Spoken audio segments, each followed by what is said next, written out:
चुनाव के दौरान चली मोदी लहर अभी तक थमी नहीं है।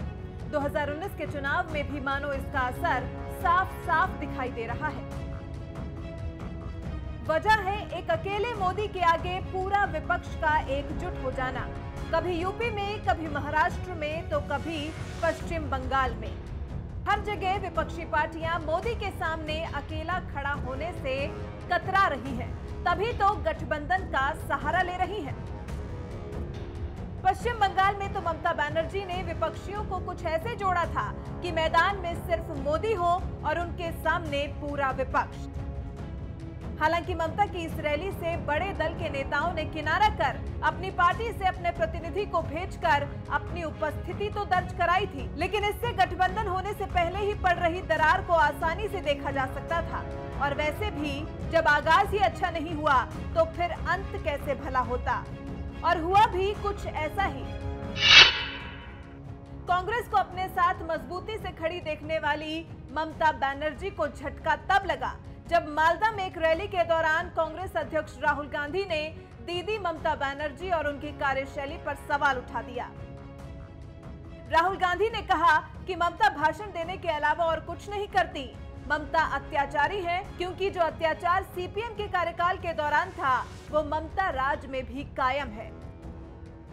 मुझे आप बताइए, ममता जी ने पिछले सालों में विकास का यहां क्या काम किया, मुझे बताओ। कुछ किया? यहां पे युवाओं को रोजगार मिला, किसानों की मदद हुई। हाँ, तो एक तरफ नरेंद्र मोदी जी झूठी बात बोलते हैं, दूसरी तरफ यहां आपकी चीफ मिनिस्टर वायदे के ऊपर वायदे करते रहते हैं, मगर आपका यहां कुछ नहीं होने वाला है। बंगाल में एक व्यक्ति पूरे के पूरे बंगाल को चलाते हैं।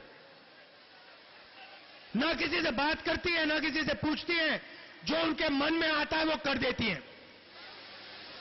नरेंद्र मोदी जी अपने भाषणों में दिन भर झूठ बोलते रहते हैं। यहां किसी को ममता जी ने, नरेंद्र मोदी जी ने रोजगार दिया है? हाथ उठा के दिखा दो। कोई है यहां पे? ये देखो, कोई नहीं है। मुझे आप बताइए, ममता जी ने पिछले सालों में विकास का यहां क्या काम किया, मुझे बताओ। कुछ किया?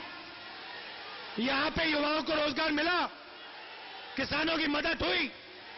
हाँ, गठबंधन के लिए ममता की रैली में अपने प्रतिनिधि को भेजकर अपने शामिल होने के सबूत देने वाली कांग्रेस और फिर कांग्रेस अध्यक्ष के तेवर में इस तरह के बदलाव से हर कोई हैरान था। दीदी ममता बनर्जी को शायद खुद भी कांग्रेस अध्यक्ष से इस तरह के बयान की उम्मीद नहीं थी। तभी तो उन्होंने राहुल के वार पर पलटवार करने के लिए करीब 5 दिन का समय ले लिया। और जब उनसे राहुल गांधी के बयान को लेकर सवाल किया गया तो उन्होंने साफ कह दिया कि वो राहुल के वार का जवाब देना जरूरी नहीं समझती, क्योंकि राहुल तो अभी बच्चे हैं। ममता ने कहा, राहुल ने वही कहा है जो महसूस किया है, मैं इस पर कोई टिप्पणी नहीं करना चाहूंगी। वो अभी बच्चे हैं, मैं इस बारे में क्या कहूंगी। बता दें कि बीजेपी को अपने गढ़ में रैली करने से रोकने वाली ममता बनर्जी ने 19 जनवरी को महारैली का आयोजन किया था, जिसमें पूरे विपक्ष को इकट्ठा किया था। इस एक मंच से विपक्ष के पूरे 23 दलों ने ताल ठोकते हुए केंद्र की मोदी सरकार को उखाड़ फेंकने के लिए हुंकार भरी थी, जिसे विपक्ष की एकजुटता के एक बहुत बड़े उदाहरण के रूप में देखा गया था। ममता ने जोश से लबरेज होकर दिल्ली की सरकार बदल देने का नारा दिया था, लेकिन इस रैली में जो सबकी आंख में खटका था वो था कांग्रेस अध्यक्ष राहुल गांधी और बसपा प्रमुख मायावती का इस रैली में खुद शामिल न होकर अपने प्रतिनिधि को भेज देना। कांग्रेस की तरफ से रैली में नेता अभिषेक मनु सिंघवी ने हिस्सा लिया था। वहीं बीएसपी की तरफ से इस रैली में बीएसपी महासचिव सतीश चंद्र मिश्रा शामिल हुए थे। इनके अलावा दिल्ली सीएम अरविंद केजरीवाल, तेलुगु देशम पार्टी के अध्यक्ष चंद्रबाबू नायडू, कर्नाटक सीएम एचडी कुमारस्वामी, फारूक अब्दुल्ला, यशवंत सिन्हा, अरुण शौरी, शरद पवार, तेजस्वी यादव, हार्दिक पटेल, जिग्नेश मेवानी समेत कई नेता दीदी की इस महारैली का हिस्सा बने थे। लेकिन किसी को क्या पता था कि चुनाव से पहले ये साथ दिखने वाली पार्टियां भरे मंच से एक दूसरे की इज्जत उतारने से पीछे नहीं हटेंगी। अब देखना दिलचस्प होगा कि साथ होने का दावा करने वाले इन सभी दलों की असल हकीकत क्या है, क्योंकि मोदी के खिलाफ भले ये दल साथ दिखे, लेकिन असल में इनके एक दूसरे से मतभेद इतने ज्यादा हैं कि कभी न कभी ये सामने आ ही जाएंगे।